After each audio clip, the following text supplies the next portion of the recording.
Hey guys, welcome to Tutorial Guru. Today we'll be learning how to unlock your Facebook profile, and now let's dive right in.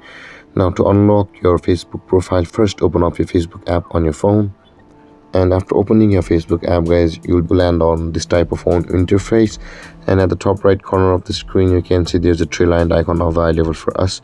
Just below the messenger icon, tap on the three-lined icon at the top right corner of the screen, and you land over here. Again, you can see the settings button available for us just beside the magnifying glass icon at the top right corner.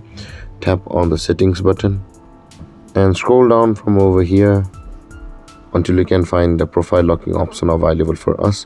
Tap on the profile locking button and you can see there is the unlock option available for us. Tap on the unlock button and again tap on unlock your profile, and this way you will be able to unlock your Facebook profile from your phone. And if you have any confusions or questions regarding the topic, feel free to comment in the comment section below, and don't forget to like, subscribe and hit that bell icon for more videos. Thank you for watching guys. Peace.